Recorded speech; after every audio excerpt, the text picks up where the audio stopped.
નમસ્કાર મિત્રો, હું જયંતિ અઘેરા સૌરાષ્ટ્રનો ધબકાર યુટ્યુબ ચેનલ પર આપ સૌ મિત્રોનું હાર્દિક સ્વાગત કરું છું। મિત્રો, થંબનેલ જોયા પ્રમાણે આજના વિડીયોમાં આપણે લાંબા ગાળાના પેરામીટરો એટલે કે અલ નીનો, લા નીના અને આઈઓડીની શું પરિસ્થિતિ આવનારા સમયમાં એટલે કે ચોમાસું 2024 દરમિયાન આપણને શું જોવા મળશે તેના વિશે આપણે આજે વિસ્તૃત ચર્ચા કરવા જઈ રહ્યા છીએ, જેની અપડેટ ગઈકાલે જ આપણને જાણવા મળી છે અને તેના વિશે વિસ્તૃત ચર્ચા કરીએ તે પહેલાં જે કોઈ મિત્રો આપણી ચેનલ પર નવા હોય તે ચેનલને સબસ્ક્રાઈબ કરવાનું ના ભૂલતા। વિડીયો સારો લાગે તો લાઇક, શેર અને જરૂરથી આપની કોમેન્ટ થ્રુ અમને તમારા રિવ્યૂ આપજો, જેથી અમને આપના રિવ્યૂની જાણકારી મળે અને અમને તમારી સાથે ચર્ચા કરી શકીએ। તો ચાલુ કરીએ, શરૂ કરીશું આપણે અલ નીનો, લા નીના અને આઈઓડીની શું પોઝિશન 2024ના ચોમાસા દરમિયાન આપણને જોવા મળી શકે છે। મિત્રો, ગઈકાલે જ અપડેટ થયેલ ઓસ્ટ્રેલિયન હવામાન વિભાગ તરફથી જે અલ નીના, લા નીના અને આઈઓડીની તાપમાન વિશેની માહિતી આપણને દર 15 દિવસે આમ તો વિસ્તૃત માહિતી મળતી જ હોય છે,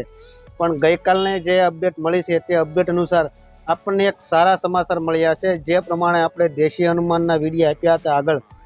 કે આવનારા ચોમાસામાં સારી એવી પરિસ્થિતિ આપણને ચોમાસા દરમિયાન વરસાદ બાબતે જોવા મળશે, તેવું જ એક સારા સંકેતો આપણને ઓસ્ટ્રેલિયન હવામાન વિભાગે આપણને એક સારા સંકેતો આપ્યા છે। જેની વાત કરીએ તો આવનારા દિવસોમાં એટલે કે હાલની તકે જોવા જઈએ મિત્રો તો અત્યારે ડિસેમ્બર એન્ડ ચાલી રહ્યો છે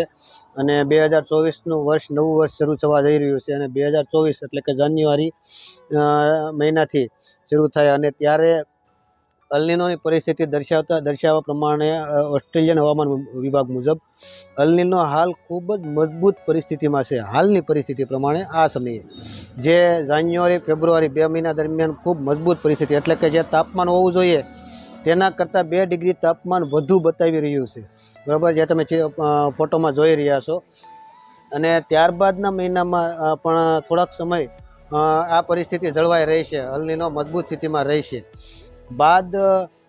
માર્ચ અને એપ્રિલ, માર્ચ એન્ડથી એપ્રિલ મહિના સુધીમાં અલ નીનો ન્યુટ્રલ તરફ ગતિ કરે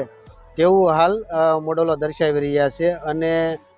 સારા સંકેતો એ છે કે જૂન મહિનાના શરૂઆતથી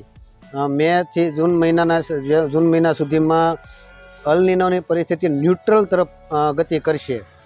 ન્યુટ્રલ એટલે કે નહીં અલ નીનો અને નહીં લા નીના, બંનેની મિડ પરિસ્થિતિમાં, એટલે કે એક સારા સંકેત કહી શકાય છે આવનારા ચોમાસા બાબતે અને ખાસ કરીને આપણે વાવણીના દિવસો દરમિયાન જૂન મહિનાથી આપણે ખેતી બાબતે ચોમાસાની વાવણીની શરૂઆત થતી હોય છે અને એ સમય દરમિયાન અલ નીનો ન્યુટ્રલ પરિસ્થિતિમાં રહેશે, જેના કારણે આપણે એક સારા સંકેતો ગણી શકાય જે આપણે ચોમાસાની શરૂઆત માટે સારું અનુમાન આપ્યું છે। અને ત્યારબાદ વાત કરીએ આઈઓડીની, તો આઈઓડી હાલની પરિસ્થિતિ મુજબ પોઝિટિવ છે। જે હાલની તકે પણ આપણે વાતાવરણ જોઈ રહ્યા છીએ એ પ્રમાણે હાલ નીનો આઈઓડી પોઝિટિવ છે અને આગળના દિવસોમાં આઈઓડી ન્યુટ્રલ તરફ ગતિ કરશે, જે ચોમાસાના શરૂઆતના દિવસો દરમિયાન ન્યુટ્રલ તરફ ગતિ કરતો પણ દર્શાવી રહ્યા છે અને એવી આશા રાખીએ કે ફરી ચોમાસાની જ્યારે પરિસ્થિતિ શરૂ થશે, ચોમાસું શરૂ થાય ત્યારે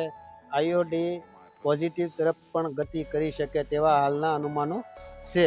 એટલે આશા રાખીએ કે આ બંને પરિસ્થિતિ અનુસાર અલ નીનો ન્યુટ્રલ અને આઈઓડી પોઝિટિવ તરફ ગતિ કરશે, જેના કારણે એક સારું ચોમાસું આપણને જોવા મળશે અને આ સ્થિતિ પ્રમાણે જ દેશી અનુમાનો પણ આપણને એક સારા સંકેતો આપે છે, જે આપણે આગળના વિડીયોમાં 2-4 અનુમાનો આપ્યા છે નક્ષત્રો આધારે અને બીજા પરિબળો આધારે કે આવનારું ચોમાસું આપણને પોઝિટિવ દેખાશે, સારું દેખાશે એમ કહી શકાય। એટલે કે જે અલ નીનો એક ડર છે અલ નીનોનો, તે અલ નીનોનો ડર આપણા માટે હવે